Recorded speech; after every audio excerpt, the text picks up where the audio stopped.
भाई विधायक तो मुनव्वर हसन, उसे गुज्जर कह रहे। अब गुज्जर पहले कैसे होगा गुज्जर भाई वो? और जो इतने पहले बदल गया वो गुज्जर कैसे होगा? प्रदीप वहां से जीता का भाई साहब 4 लाख वोटों से जीता का अब की बार। मैं बता रहा आपको हसन की अगर ना बक्से बंद हो गया तो जी बता दिया मुझे। तो इकरा हसन हवा में इस टाइम कह नाम है ऐसा ही था, पलायन का मुद्दा था जब वहां बीजेपी सरकार नहीं थी, मतलब उत्तर प्रदेश में। हालांकि हुकम सिंह वहां से विधायक थे, सांसद भी रहे, लेकिन उसके बाद भी वहां पर जो सरकार थी सपा की थी, बसपा की रही, वहां लोगों ने पलायन कराया। वो सिर्फ मुसलमानों ने पलायन कराया। तो इससे बड़ी और क्या हो सकती है? जब से बीजेपी सरकार केंद्र में और राज्य सरकार में आई तब से पलायन रुक गए, लोग वापसी आगे घर बना लिए अपने वहाँ कैराना में। और ये उदाहरण आपको ही पता और हमें पता, पहले पलायन बहुत ज्यादा होते थे, अब बिल्कुल पलायन बंद हो गया और लोग आके अपने घरों में दोबारा से बस गए। और यही विचारधारा बीजेपी की है, इनके विपरीत। बीजेपी कभी नहीं चाहती कि किसी भी जाति वर्ग का कोई पलायन हो, चाहे वो हिंदू हो चाहे मुस्लिम हो। लेकिन हाँ, ये सरकारें जो सपार ये कांग्रेस इस तरीके की रही, इन्होंने हमेशा पलायन कराया। जहां भी इनकी अगर पलायन वाला कोई मुद्दा होता है और लोगों के दिमाग में वो बात होती तो फिर नाई दसन वहां से चुनाव कैसे जीत गए कहने से ही? तो कमाल की बात है, नाई दसा नहीं तो करा रहे वहां से, और कौन करा रहा? पलायन तो वही करा रहे, विधायक तो वही थे वहां, और कौन था विधायक वहां? भाई विधायक तो मुनव्वर हसन, उसे गुज्जर कह रहे। अब गुज्जर पहले कैसे होगा गुज्जर भाई वो? और जो इतने पहले बदल गया वो गुज्जर कैसे होगा? हमारी रीति रिवाज अलग है, उनके अलग है, हमारा रहन सहन अलग है, पहन सहन अलग है, खान पीन अलग है, उनका अलग है।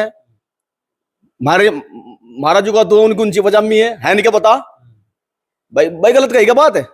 सच्ची बात कही।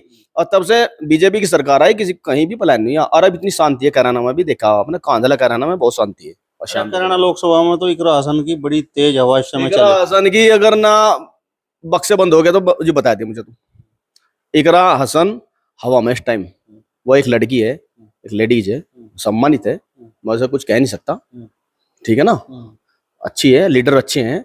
लेकिन मेरा कहने का मतलब ये है कि वो गलत फहमी में है।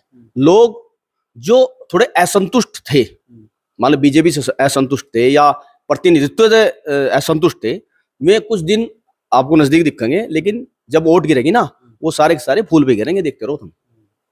प्रदीप वहां से जीता का भाई साहब 4 लाख वोटों से जीता का अब की बार। मैं बता रहा आपको 4 लाख वोटों से? जी बिल्कुल 4 लाख वोटों से जीता। पिछली बार का जो चुनाव था ना, रालोद से वो लड़ा था, क्या नाम था उसका विधायक का, हरिंद्र मलिक लड़ा था शायद वहां उस टाइम।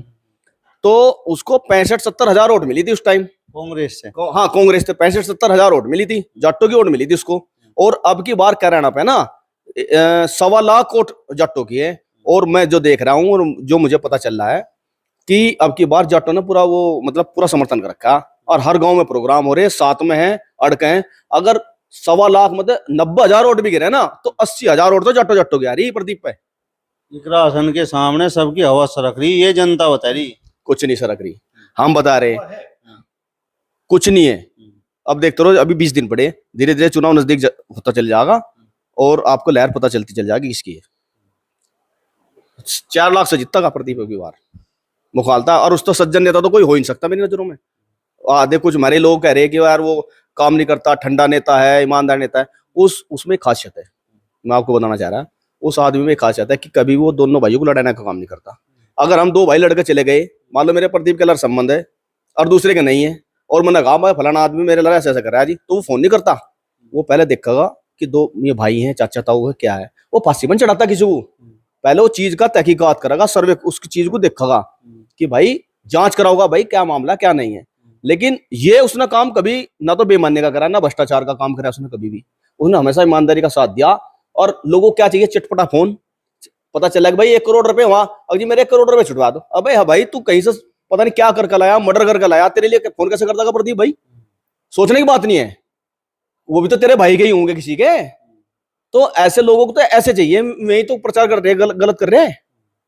वो तो ईमानदार नेता, वो सब कुछ देख कर बहुत अच्छे तरीके से काम करता है। रही काम की बात, यो बेटा अरुण भाई, पता कितने काम है? एक फोन पर काम हुए, पूछ ले बेटा। कुछ मैं आपसे बताऊं, चलो मैं ये भी नहीं कहता कि मेरा क्या काम था, लेकिन मेरा काम जो 2 साल से रुका हुआ था, उस दिन मुझे जो था बड़ा एक तरह झुंझड़ सी जिसे कहते ना, वो आई थी। मैंने से फोन करा, मैं कहा होना है मेरा काम या नहीं होना है, 2 शब्दों में खत्म कर। इसने कहा आज हो जाएगा।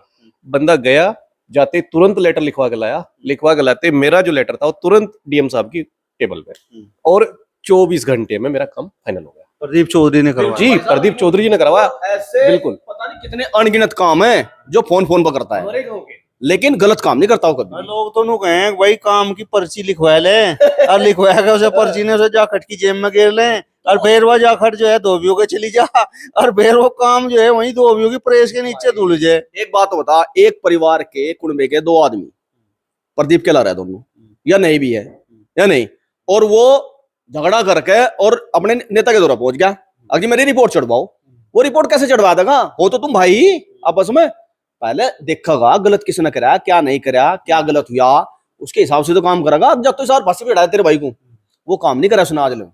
और सुनो, इतने बड़े नेता बनने के बाद, सांसद बनने के बाद भ्रष्टाचार नहीं करा। सबसे बड़ी बात तो यह है।